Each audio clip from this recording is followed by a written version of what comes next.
It's a photo that really speaks 1,000 words. This photo, titled Burst of Joy, was taken 50 years ago, and it captured the moment that Colonel Robert Sturm was reunited with his family at Travis Air Force Base in Fairfield. And the colonel, he was taken as a prisoner of war in Vietnam as troops began coming home 50 years ago.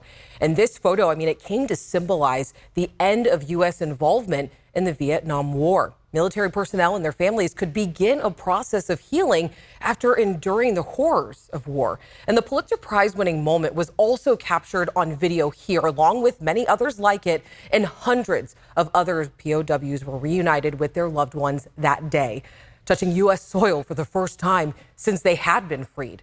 Now today, Travis Air Force Base dedicated this very spot as a historic marker to commemorate the first steps taken by those former POWs. And obviously, it was an emotional day, but a very, very important one. Photojournalist Vanessa Bizzuto shares how they honor the soldiers' service and sacrifices. Travis is significant because it's the first place that they touched the continental U.S. soil. We saw 291 of our POWs actually come through here of the 600 that were repatriated. It's important for our future to understand all those significant events and to honor those that have put service to the nation. Some of them haven't seen each other. They're all over the country right now, but it's been an amazing experience to actually hear their stories. Just 5 days from the end of my tour, I was shot down. I parachuted in enemy hands, captured, tortured, and spent the next 2,103 days in communist prison camps. We'd seen the enemy's runway before, but never with an airplane with a big old American flag on the tail, and it was a joyful day. If you lose the faith in something, it disappears. Holding on to that faith was really pretty easy. I don't really feel worthy at times, to be standing with heroes who did so much and sacrificed a lot for their nation, their family. It's truly an honor. Coming back here to this base was a joyful event to see so many Americans who came out to see us land and see us put our feet on free soil. Our single belief, our single hope, our single prayer was we're going to go home someday, and we did. And if you know me personally, you know I have a deep appreciation for veterans, so thank you to all those who have served our country. And Travis Air Force Base marked 50 years since the Vietnam War today in a very big way, and there are still other ways that you can mark the occasion this weekend, so take a look at your screen. This is the wall that heals that's now in place in Citrus Heights through this weekend. It's a 3/4 scale replica of the Vietnam Veterans Memorial in Washington, D.C. It has the names of more than 58,000 men and women who made the ultimate sacrifice. Along with the wall, a mobile education center will also have digital photos displaying hometown heroes. And those are the service members whose names are on the wall that list their home within the Sacramento area. And now to tonight's main point. Students at 2 Placer County schools, they walked out of class today. They are sending a message of support for an LGBTQ plus youth group that has been the source of a lot of controversy lately, which we have been following all of it.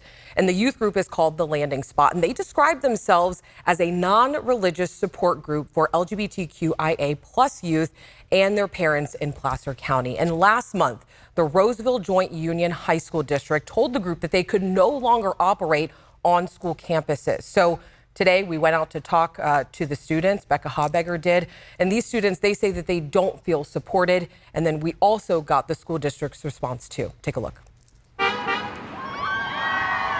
About 100 people showed up outside the Roseville Joint Union High School District offices Friday afternoon, a mix of community members and students who walked out of Oakmont High School next door. It really just feels amazing hearing all the support from everyone here. Oakmont senior Maddie Hout says having resources for LGBTQIA plus students is important. Our wellness centers are incredible. A lot of our staff is incredible and supportive and does help us out if we need to talk with them or tell them our issues.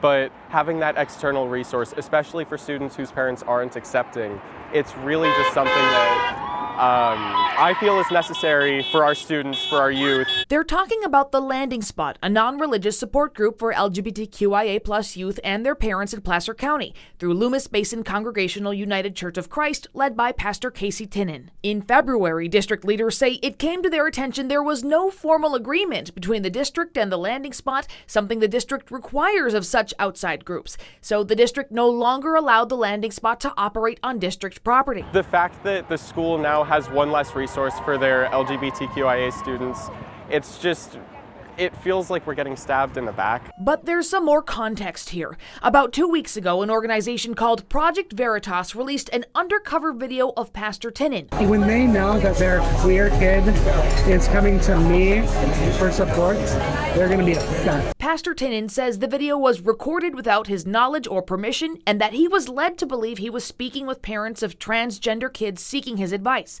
Project Veritas says it stands by its reporting. Once the video came out, the district was contacted by a number of parents with very specific concerns, safety-related concerns from their perspective, from what they observed in the video. Days later, at a school board meeting, supporters and critics of the Landing Spot shared their thoughts. Have the proper steps been taken to fully vet these other organizations? The solution is not putting a wedge between parents and children. Having children lie and attend secret meetings is not the answer. They made a very good man seem like a very bad man. In a video released this week, Pastor Tinnen responded to all of this. More than 5 years ago, the Landing Spot was invited by a local high school health counselor to be a resource for queer students in schools because there were no such resources available in Placer County. The Landing Spot has grown year after year and is clearly needed. We asked School Board President Pete Constant to respond to student concerns that the district isn't doing enough to support its LGBTQIA+ students. We do have other resources. It's not as if the Landing Spot was our only resource. Our superintendent and our cabinet, our executive staff, has been going to each of the schools and meeting with students and talking to them about their concerns, talking to them about what supports they believe they need, and we will work to fulfill those needs. Now, we may have some of those supports already in place and we'll utilize them more, or we may find that we need additional supports, and if we do, we'll seek those out. Becca's with us now. I mean, you spoke to the board president, but what does the superintendent have to say about this? Well, I asked the superintendent for an on-camera interview to address students' concerns that the district isn't doing enough to support LGBTQIA+ students. A district spokesperson said the superintendent was unavailable, but they responded with this statement, not addressing student concerns. The safety and well-being of all our students is our first and foremost priority. The district has not approved or sanctioned in any way today's activities, which are just outside the district's property, nor does it condone hate speech or any reference to violence. And part of that is in reference to some counter-protesters, right? Yeah, you know, the walkout organizer tells me that at the West Park High School location, a counter-protester actually started getting violent and shut down the demonstration about 2 hours in. And over where we were at the district offices, a handful of counter-protesters showed up about halfway through, and there were some arguments between folks on both sides. But I want to be clear, counter-protesters were vastly outnumbered by those in support of the Landing Spot today. And the other question I have, are students going to be in trouble for walking out today at all? Are they going to be penalized in any way at school, I guess? That's a good question. It's an important one I asked. The spokesperson says there are no disciplinary repercussions for students, saying they have the right to peacefully protest. All right, Becca, thank you so much. We appreciate it. All right, it's been nearly a year since 6 people died in the K Street shooting. After the break, we're looking at what's being done to change downtown, and we also want to hear from you.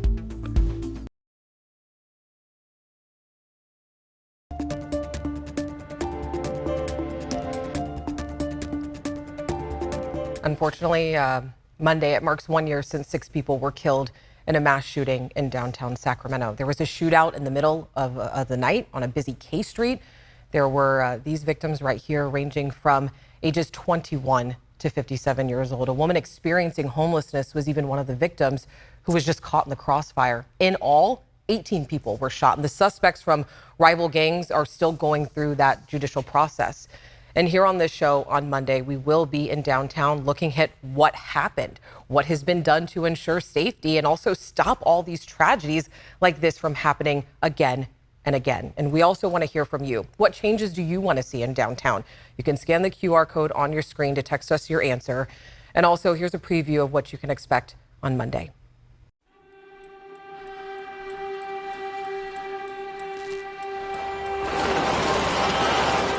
The people started scattering in all different directions. A night out taking a deadly turn, claiming at least 6 lives and wounding 12 other people.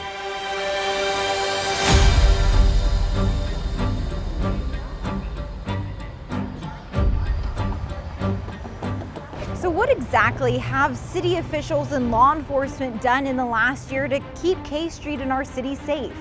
A lot of the violent crime in our city is committed in very small geographic areas. You know, you really need to understand why violence occurs and what you can do about it. A few of those young men were on a path to turning their lives around and getting out of gang violence. If you ever expect things to change within your community, within the city, you've got to take a look at these root causes and see what you can do to change the trajectory for people.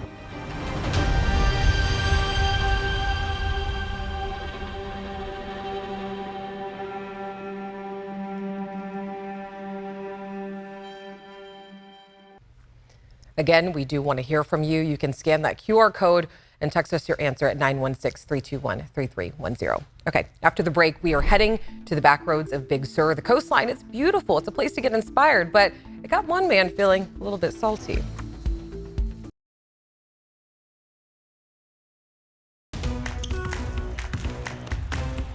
All week long, we've been asking for your Kings questions and memories. One viewer commented, short and sweet, cowbell, remember? Oh yeah, we remember. Sacramento was not so affectionately labeled a cow town by opposing players, primarily from teams like the Los Angeles Lakers. But you know how we do. We took it as a badge of honor. People started bringing cowbells of all shapes and sizes to the arena, adding to the Arco Thunder noise. Fans sitting behind the opposing benches especially made an effort to bring cowbells, bringing them as close to players and coaches as they could, especially during timeouts. So we turned that insult into a home court advantage, and that advantage became a reputation that fans are still upholding today. So share your Kings questions and memories. We really want to hear them. You can send us a text at 916-321-3310, or you can always email us at tothepoint@abc10.com.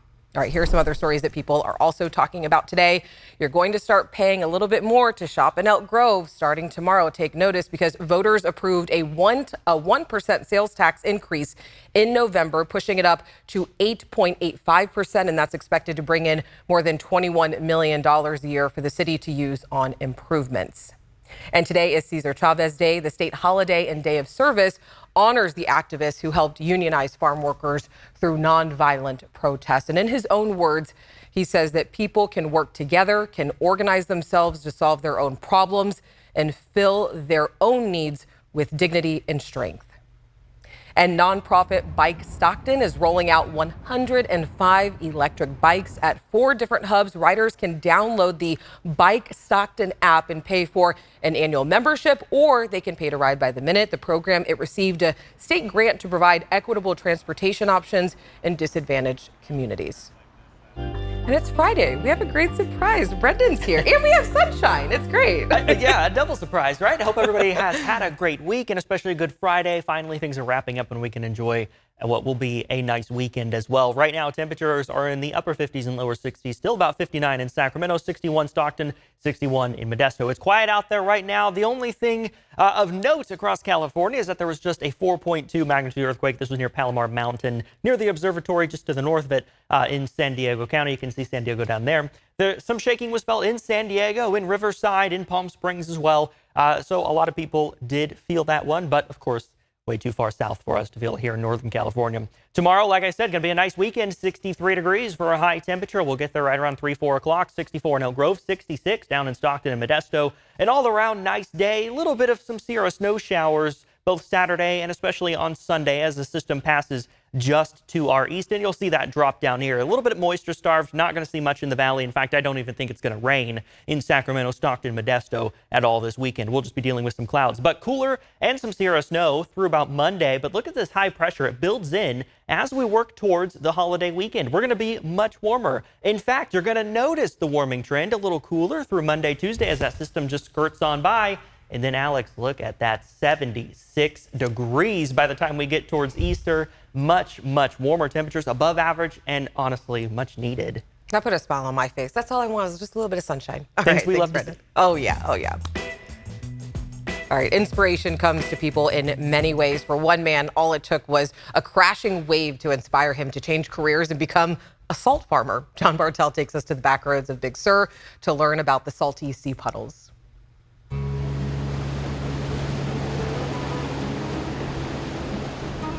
Big Sur is often a place where people come to look for inspiration or maybe a new direction. I guess I was asking nature, like, should I move to LA? Is there a way I can find to stay here? Because this place is amazing. Continue working in Los Angeles' music industry or start fresh?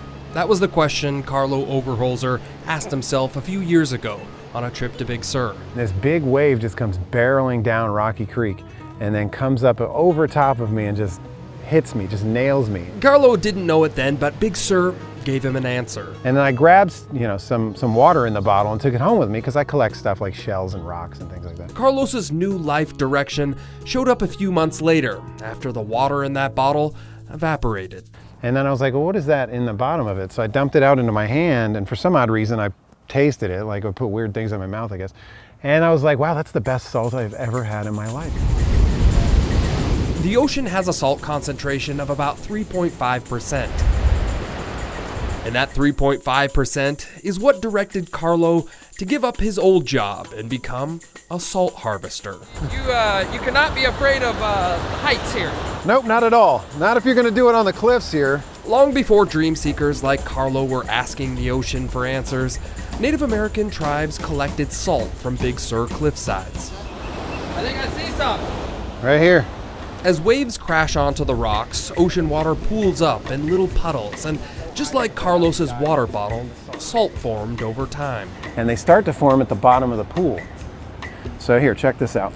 It does. It looks like salt. Yep. And if you taste it, it's briny. Very briny. Salty. The salt in ocean water doesn't just settle to the bottom of these pools. It goes through a long evaporation period. I'd come down here with a little bucket and a strainer. Small little bucket like this, and then just scoop it out, let it strain, pour it into the 5-gallon bucket. To that point. Carlo found that looking for cliffside salt wasn't a practical way to harvest salt, so he started pulling buckets of water from the ocean and farming the sea salt in greenhouses. This is the same exact thing, except it's a controlled environment. Not only does the greenhouse speed up the evaporation and filtration process, but it also allows Carlo to make artisan salt by mixing in different clays and minerals into the water. Down in here, you're gonna have this brownish grayish type of salt here, and that is sel gris. Sel gris. Normally found in France, this is what they do. Big Sur salts. That's what Carlo calls his company today, and you'll find his 15 different artisanal salts in more than 140 stores and restaurants. Well, I just thought, maybe the chefs would like it and put it on their menu. Now it's grown into this big thing, and I couldn't be more blessed. Big Sur helped him find a new life direction, so every chance he gets, Carlo gives tours of the salty sea cliffs. Why this spot of all spots? I like the turbulence of it. It reminds me that nature is, how small I am. It's very powerful, it energizes me, and it inspires me. From the inspirational salt puddles of Big Sur, I'm John Bartell. Hope to see you on the back roads.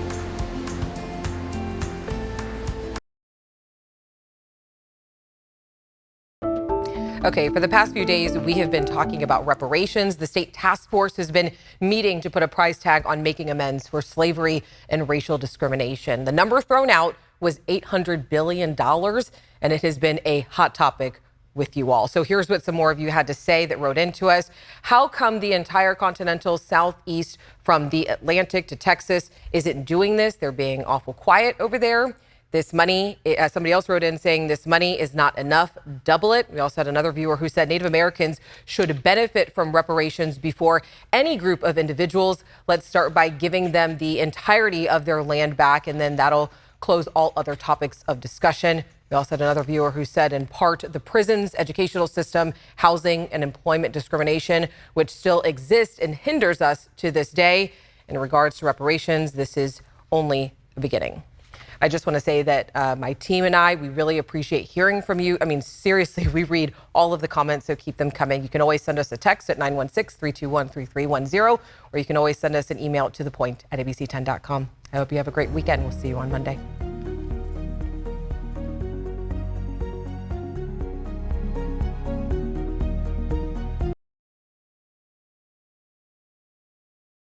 Hey, it's Alex. Just wanted to say thank you so much for watching. I really love hearing from everyone, and I hope that you'll stay in touch. Reach out to me on Facebook at AlexBellTV, or you can email me at tothepoint@abc10.com, or you can even send me a text message at 916-321-3310.